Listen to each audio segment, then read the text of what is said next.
Mic's on. I want to start by saying thank you to you all for coming out. It's Friday, we're all a bit worn out, and of course also, so thank you for sitting in the hot heat for this presentation. I'm going to talk a little bit about my new book, Future Demand. It's a book that's really about the relationship between performance marketing and brand marketing, and spoiler alert, it's a love story. And I'm going to talk about what's in the book, but also about the need to sort of market what we now know about marketing to non-marketing stakeholders. I'm going to make it a little bit broader than just CFOs, more non-marketing stakeholders. And then I'm going to introduce Brent, and we're going to have a conversation.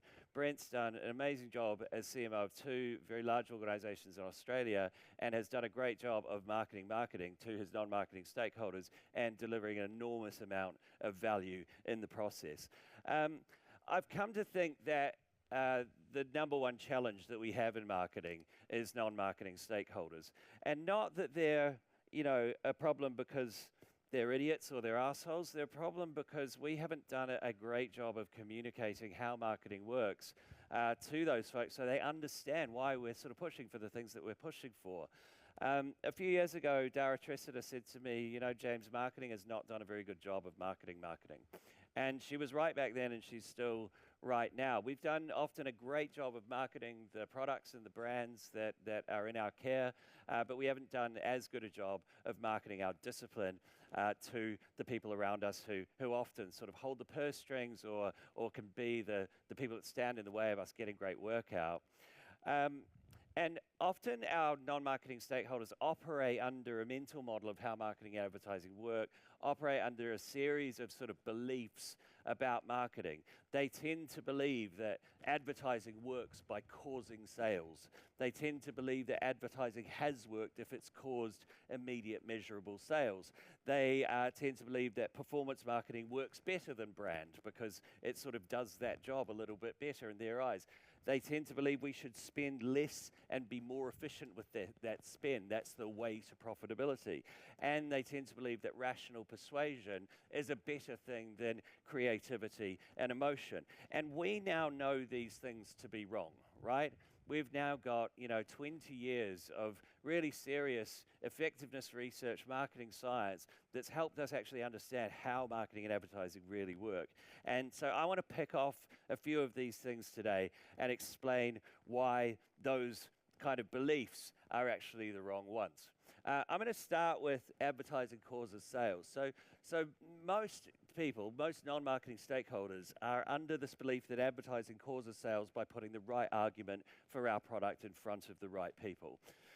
For, over 100 years, we've operated under this prevailing mental model of AIDA, that a good ad kind of drives awareness for a product, creates interest in that product, creates desire for that product, and then calls to action, causes someone to go out and buy that product.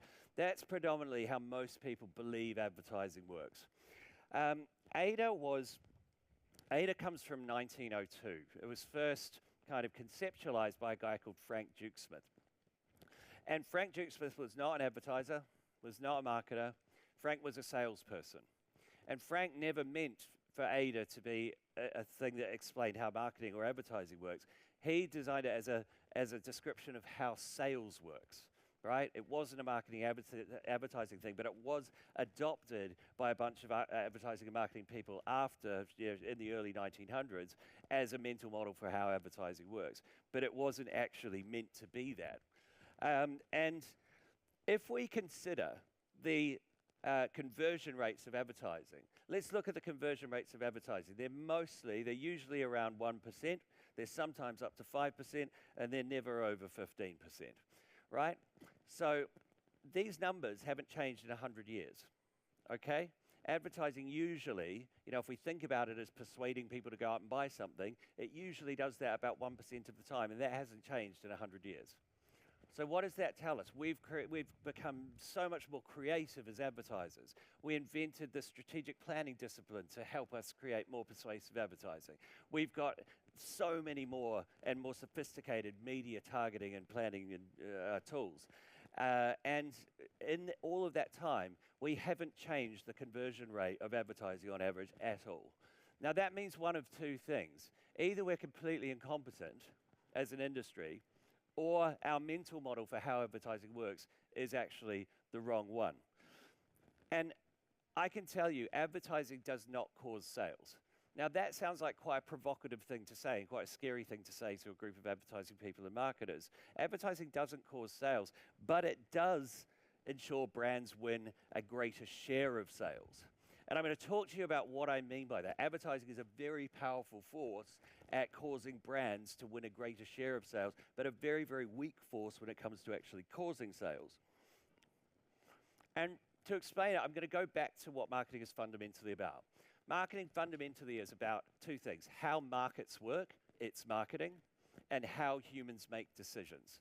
And let me talk about the first thing first, how markets work. I want you to put your hand up if you are in the market, if you're currently looking at buying a new mobile phone or think you'll buy a new mobile phone in the next couple of weeks. There's one, two, very good. Now I want you to put your hand up if you expect to buy a new mobile phone in the next 2 years. Okay, most of you, right. And those two groups are very different sizes. I do this experiment to illustrate a really simple point, that in any market, there are two types of demand.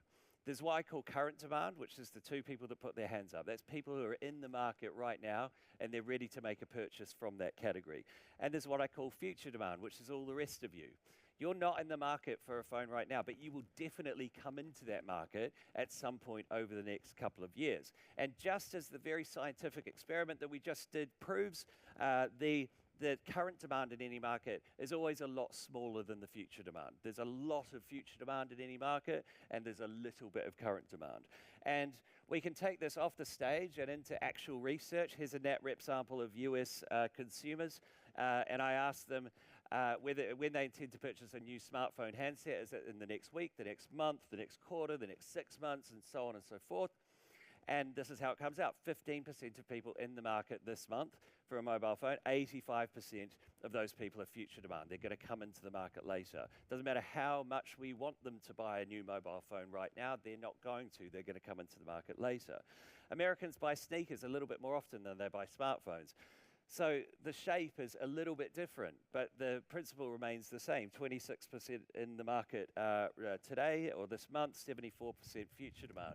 If we look at international airline tickets, 19% current demand, 81% future demand. If we look at beer, even beer, 37% of people are going to buy beer this week. The rest of them are going to buy beer sometime in the future. And when we look at a relatively new but very interesting category, at least to me, recreational cannabis, we can see that the same thing applies. There's 31% current demand, 69% future demand. Some people getting high this week, most people getting high sometime later.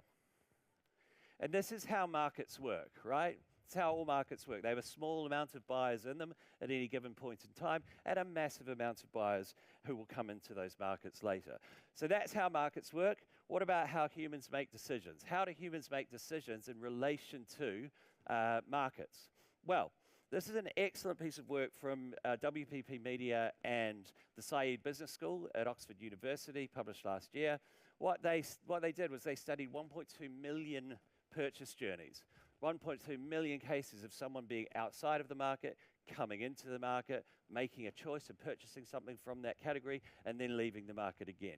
And what they found was that 84% of the time, the purchase that was made went to a brand that that person was already considering before they came into the market, right? Only 16% of the time did people veer out of that and choose something from another brand because they'd done a great piece of, promotion or performance marketing or what have you.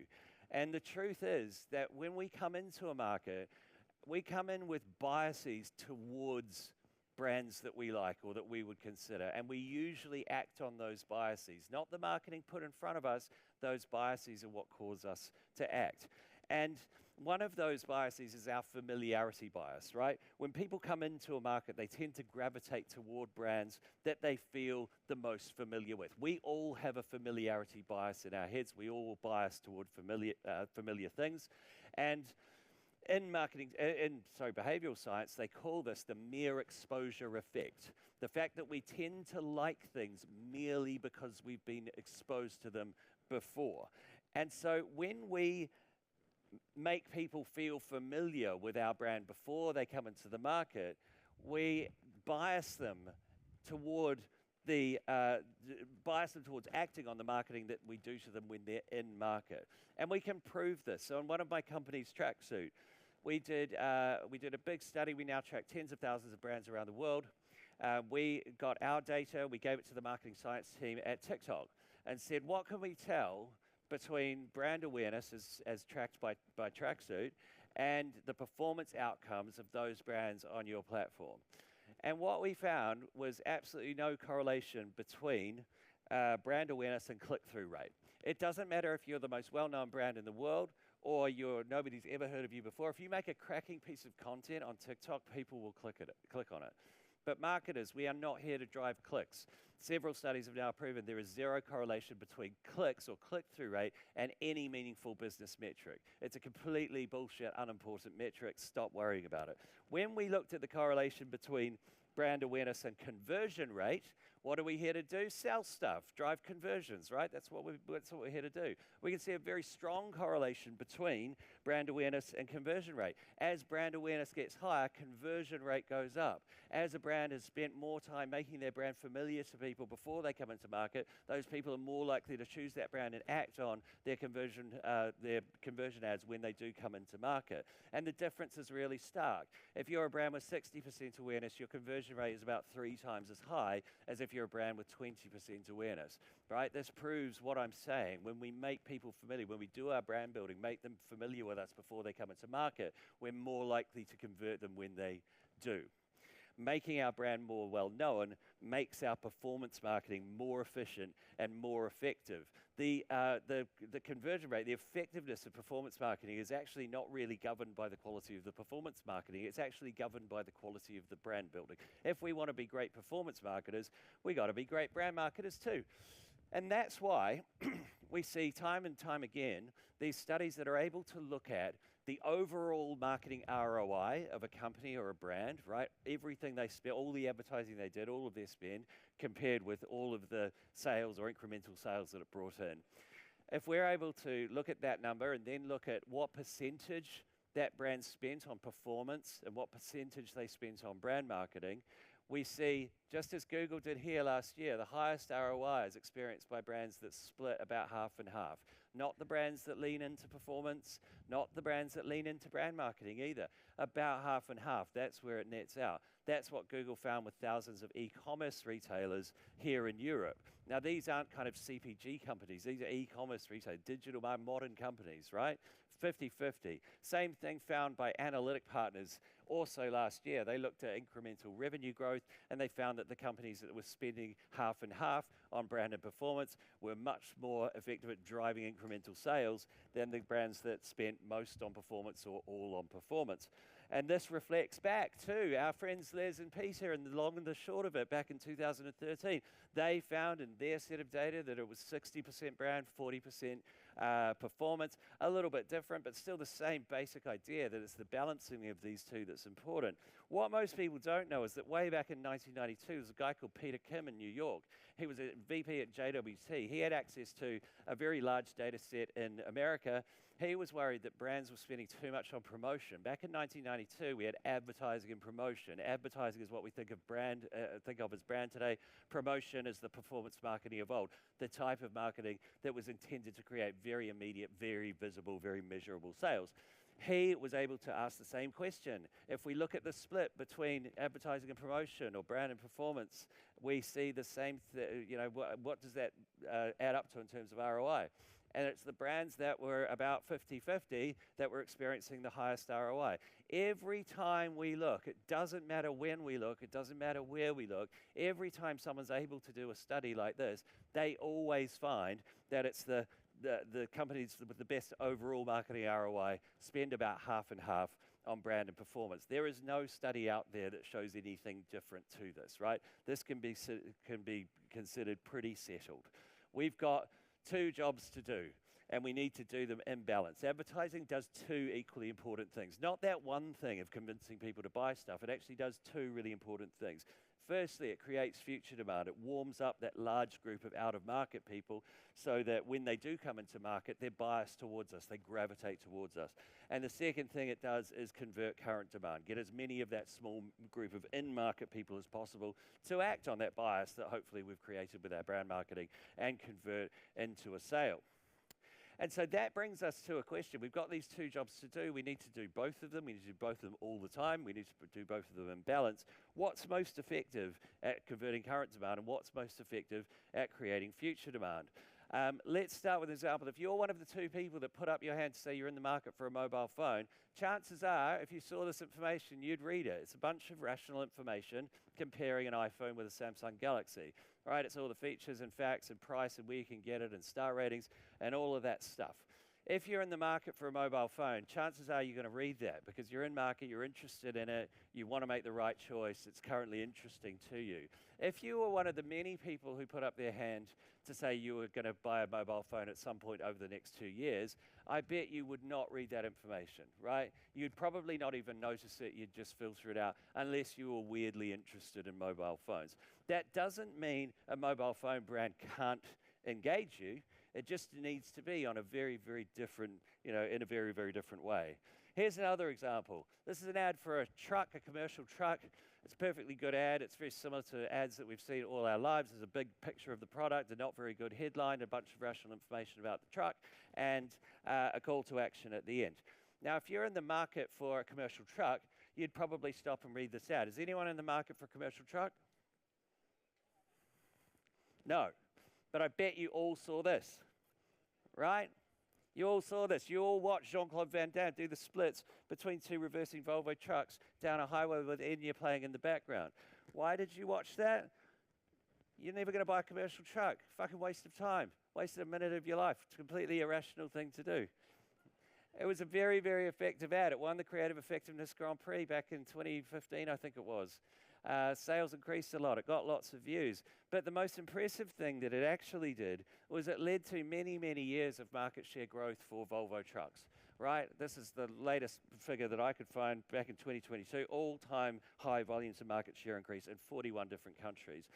That is not because of ads with headlines like saving fuel has never felt so good. It's thanks, at least in large part, to Jean-Claude Van Damme doing the splits. What that ad managed to do, we all watched it, right? Even though we're not in the market for a commercial truck. Guess who else watched it?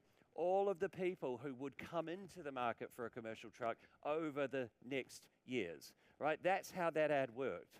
It planted a positive memory of the Volvo Trucks brand in all of our heads, but also all of those people who would come into the market for a commercial truck.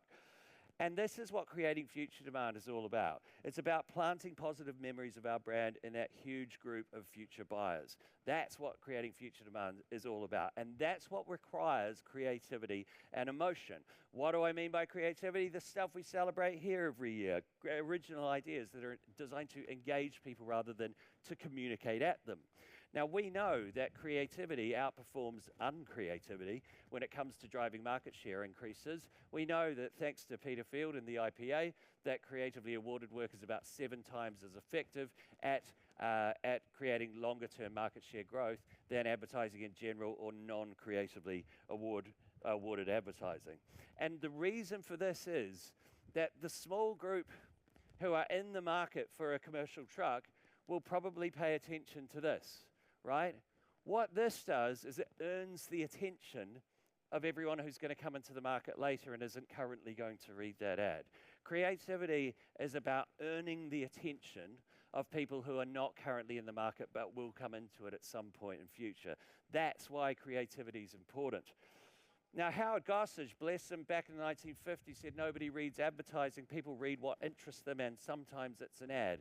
And he was right. It's still true today. And if we're interested in commercial trucks, we'll probably read a rational, functional, uncreative commercial truck ad. And that's what the data shows. It shows that if we want to just drive immediate sales, it's actually the not creatively awarded stuff that does that better, because we don't need to earn the interest of people that are in the market. They're already happy to consume our rational content. It's the same with emotion. We don't need emotion to connect with people if we just want to talk to the people in the market and get them to buy today. But emotion, if we look at every other longer-term metric, whether it's longer-term base sales growth, whether it's market share growth, pricing power, loyalty growth, awareness, trust, differentiation, any of the stuff, more emotional ads work harder on creating future demand. Now, why is that? I'm going to go to the words of Maya Angelou. She said, I've learned that people will forget what you said, people will forget what you did, but people will never forget how you made them feel. We know that to be true because we're humans, right? But it's as true for brands as it is for people. If we want someone to remember our brand in 8 months' time when they come into the market, right? If we give them facts, they'll forget those really quickly. If we give them feelings, they'll carry those into the market. There's really great research done by a guy called Robert Heath at the University of Bath. He spent his entire academic career studying how we retain memories. And he can show that we retain facts in a place called our explicit memory. Explicit memory decays very, very quickly. That means we forget those things fast. Where we store feelings is what's called our implicit memory. Implicit memory decays very, very slowly. And that's why we remember how something made us feel for a really long time. So if we want to talk to someone and we want them to remember us when they come into the market in 6 months or 8 months or a year or whenever it is, the best thing to do is make them feel something. Right? They're going to remember that when they come into category. If we tell them facts about our stuff, doesn't matter how good those facts might be or how good we believe them to be, that person will have forgotten those facts when they come into the market. So this gives us a really kind of tight, neat little recipe for converting current demand and creating future demand. If we want to convert current demand, we can use pretty rational, pretty uncreative messaging that works because people are in the market and they're interested. We should call to action. We want them to buy something. We want them to make to convert from our ad. And we should use pretty tight targeting. If we can just target the people that are in the market right now, that's the best thing to do. When we're creating future demand, it's kind of like the exact opposite. We need creative, emotional content. We need to earn the interest of those people, and then we need to leave them with a feeling that they bring into the market. A call to action is useless. They're not going to buy from the category. They're not in the market. We can't make them buy something. We're going for memorability, not call to action. Is what we're doing the most memorable thing that we can do. And we want to use really broad targeting because we're talking to a really big group that are all over the place. We need to use those broad targeting, those much bigger kind of broader media, which allows us to be more creative and more emotional than we can be with tightly targeted digital media. Now, we know all of this to be true, but we have struggled to make a commercial case for brand marketing to our non-marketing stakeholders for a really long time. And so the work that I've been doing and what I conclude with in the book is how we should be explaining brand marketing to non-marketing stakeholders. We should be telling them that brand marketing makes people who aren't in the market yet familiar with us and emotionally positive toward us, so that when they enter the market, they gravitate toward us and they pay more for us. That is what brand marketing is all about. Now that we know this, and we have known this, for quite a few years now, our biggest effectiveness challenge next is not figuring more out about how advertising works. We've settled that. We know how it works now. It's actually the challenge we face, the biggest challenge we face is marketing that marketing to non-marketing stakeholders. And so I'm going to introduce my pal, Brent Smart. Brent has been, over the last 8 years, the CMO of two very large Australian organisations, a massive insurer and a massive telco. He's won Cannes Grand Prix, Filmcraft Grand Prix last year. He's won Grand Effies in Australia. He's a marketer that can do both of those things. And he's created nearly $3 billion of combined brand value at those two organisations over that time. And what Smarty's done is an amazing job of marketing to his non-marketing stakeholders to ensure that they let him do the marketing that he does best. And so these are the stats from 2017 to 2022 at NRMA Insurance, tripled the value of that brand, and at Telstra added over $2 billion of brand value. So, Smarty, welcome to the stage.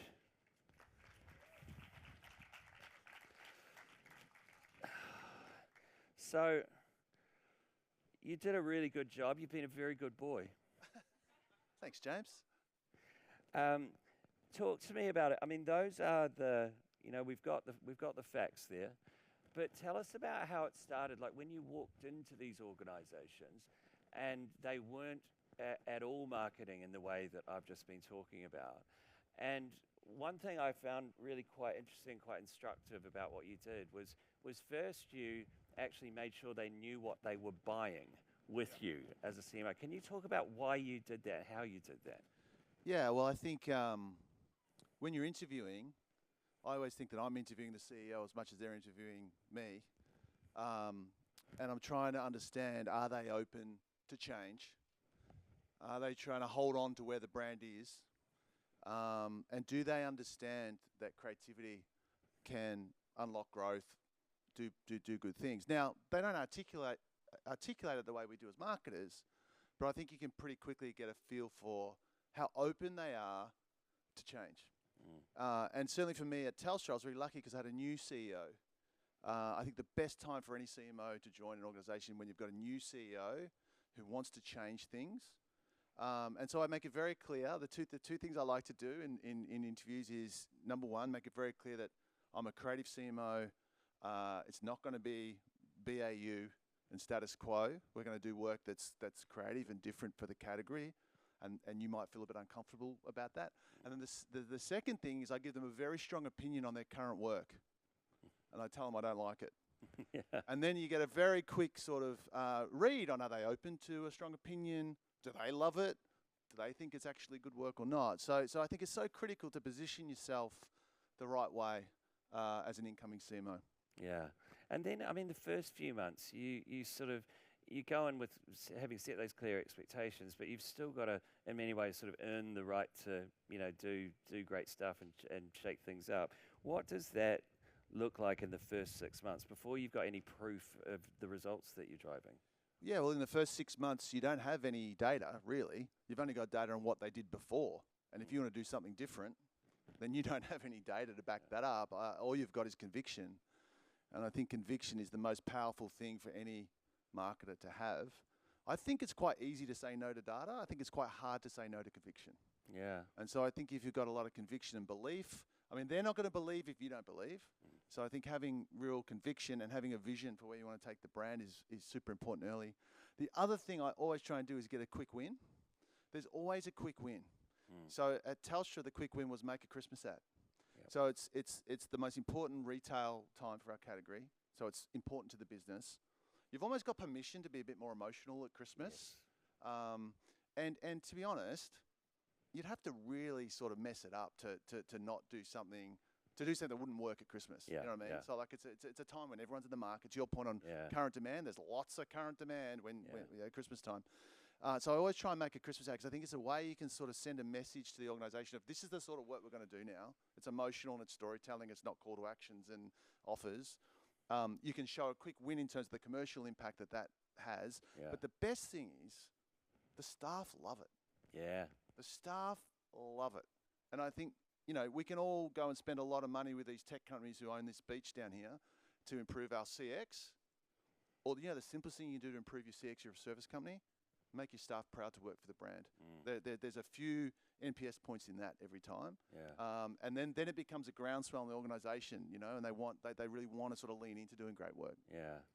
And before you sort of made it clear to the CEO you were going to change stuff up, but before you could change the ad, you had to convince all the other stakeholders around the organisation that the brand needs to change at all, right? And you didn't reach for a strategy deck to do that. You did something that was much more human. So can you tell us that story?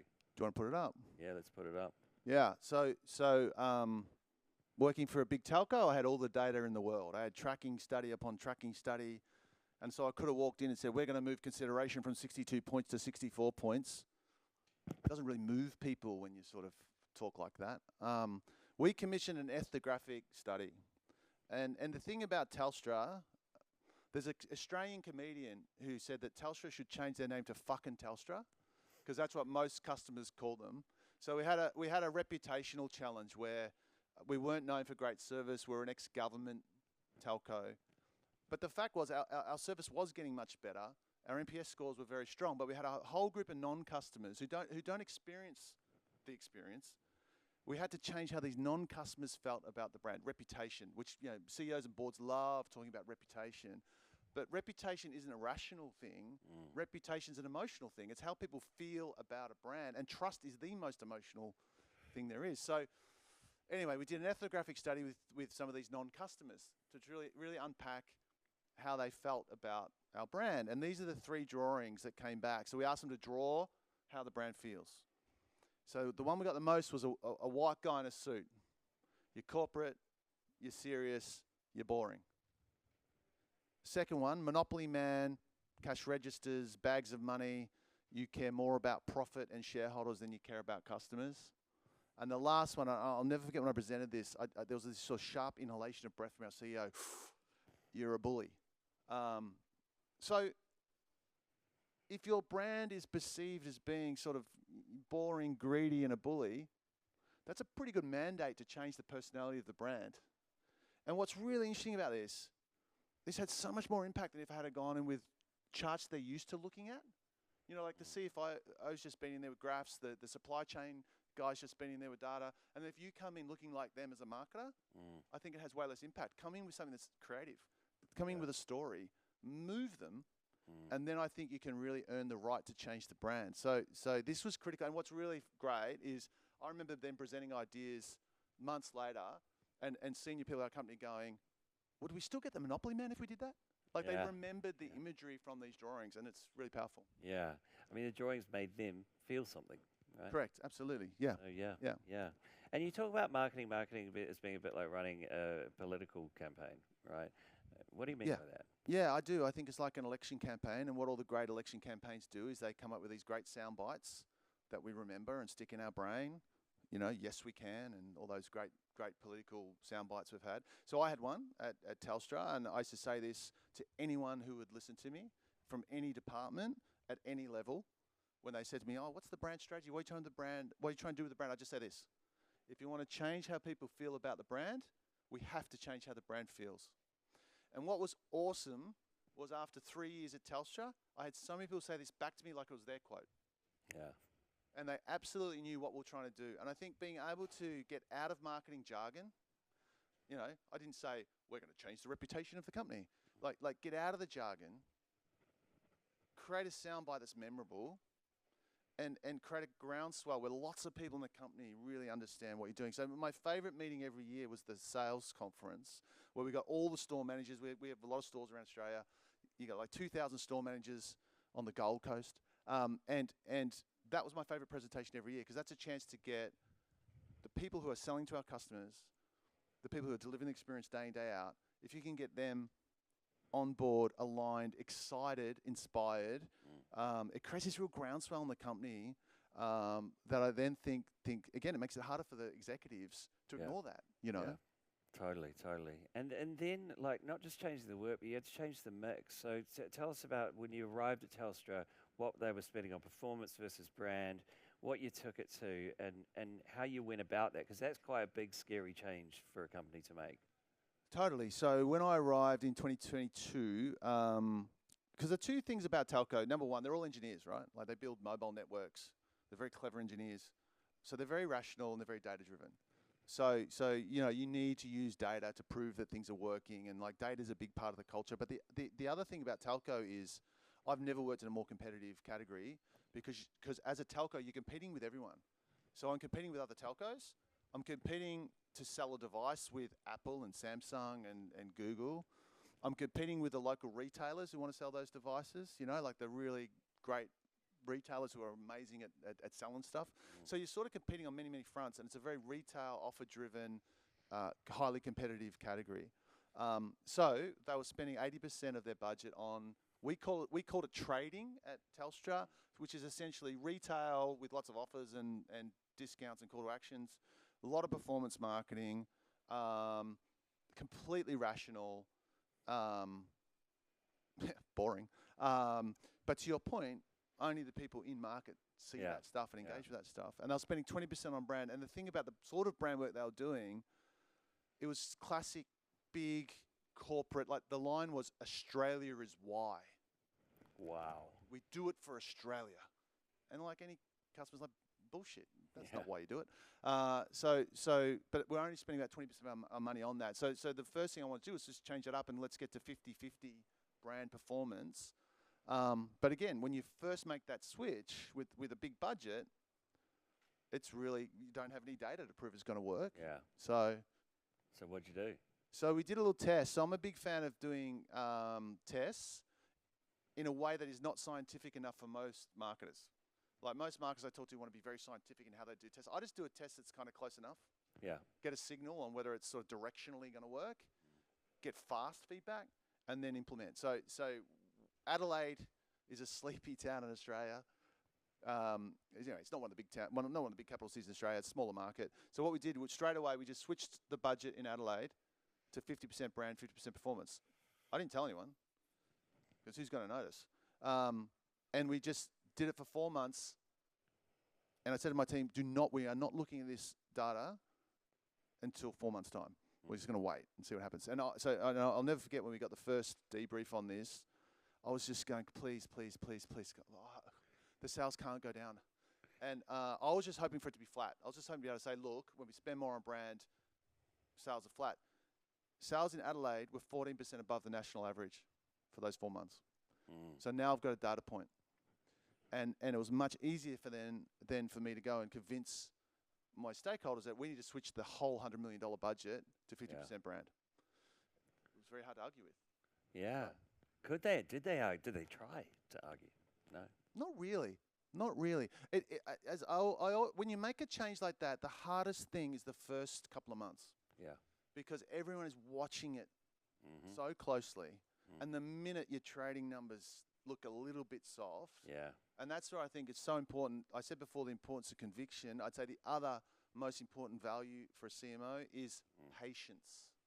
I think a lot of us aren't patient enough in marketing. And if you read James's book, I mean, it takes a while for that future demand to come into market. They're not going to come into market in the first month or the second month. And when you go on one of these journeys, I've done 2 of these now, one at NRMA, one at Telstra.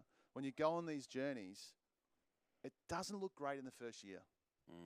It looks okay in the first year. It looks good in the second year. It looks fucking amazing in the third year. Yeah. So that sort of compounding effect takes time. So this shows you. So in 2022, there's about 80% of our media spend, as I said, going to performance, 22% brand, and so this is from our Triple M, which we built a very sophisticated model, which was able to show the revenue that we were very confident was being driven by marketing. Now, Telstra is a $25 billion company, and I was sort of humble enough to say we don't drive all $25 billion of revenue. We focus the model on new connection revenue. Because what's your job in marketing? Growth. So we just focus on, are we bringing in new customers with our marketing spend? And we built ROIs for the entire marketing spend against just new customer growth. And we could see that back in 22, we're bringing in around $650 million of new customer growth. Majority of that coming from the performance work, 388 million, less from the brand. Now, what gets really interesting when you look at 3 years later, okay, so we're spending half and half. So we're spending, a lot less on performance, a lot more on brand. Not only are we suddenly making double the amount of revenue from the brand work, I think the most interesting thing about this chart is we're making significantly more revenue from the performance work. Even though I cut the performance budget in half, we're making more revenue from our performance work. Why? Because as James showed you, if you're building the brand, you're building awareness, if your brand is strong, you convert better. So the counterintuitive thing for any marketer to get their head around is, by doing more brand and less performance, I'll get better performance. That's certainly what we proved at Telstra. Yeah. What was really hard to get through? I mean, you've done some fantastic work. Yeah, this was quite hard. This was quite hard to get through. Yeah, tell us about this. Yeah, so this one Grand Prix here last year, which was fantastic. And James helped with the strategy, so thank you for your help on this. You're welcome. So the Olympics, big moment for any brand. And I'm a big believer that big brands should do things that only big brands can do. And we're the market leader in Australia. We are one of the biggest brands. So turning up the Olympics, I think, was important. But most Australian brands turn up the same way at the Olympics. They get an Australian athlete, they make some patriotic sort of ad, big 60, and they all look the same. Honestly, they all look exactly the same. And then what's worse is you get subjected to these ads non-stop for 2 weeks, because what the Olympics does is lots and lots of frequency. Right? We're all tuning into the same thing. And so by the end of the 2 weeks, the Olympics, I mean, if I saw that Qantas ad again, I was ready to kill myself. So what we wanted to do was create something quite different, whereas we want to turn up and respect the frequency that the audience is going to be subjected to during the Olympics. And instead of making the big bombastic sort of corporate ad that everyone expected the national telco to make, we decided to make a whole bunch of charming little 15-second spots with these stop-motion puppets and a very simple idea, which is let's celebrate all the places around Australia where our network is better than the competition, because our network was bigger. So instead of it being about, coverage in Sydney, we made it about coverage in places that are, in the middle of nowhere, often out in the country, where we had a network advantage. And it was a very simple idea that this place is better on a better network.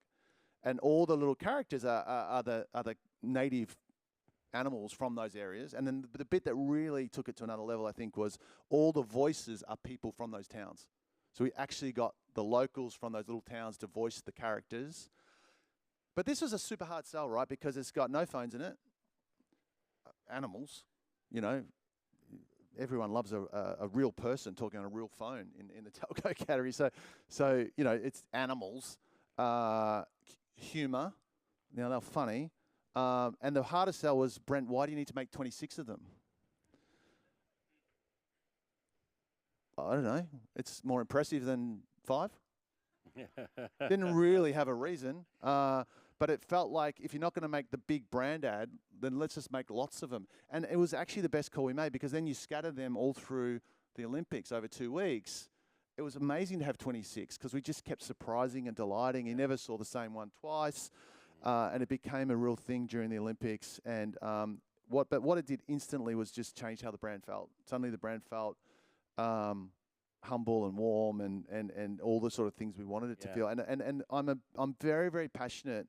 I love that this won in craft, because I think craft is a very underrated tool for marketers. We're a premium brand, we're the most expensive in the category. I think craft is the best way a marketer can signal to the audience that there's something special about this brand. Yeah. And we got verbatims back in our tracking. Yeah, and customers can't articulate it, but they say, I just get the feeling that their service is going to be better. Yeah. Because the ads feel special and cared for and better than the other shit that's on TV, Totally. I can see our hosts eyeing us up from side stage. So you've done that now at 2 brands. Can you give us one sort of parting shot to the people here about how to go about marketing? Conviction. I think it's all about conviction. Like I said, I think it's quite easy for rational people who look at data all day to say no to data, no matter how good you think the data is.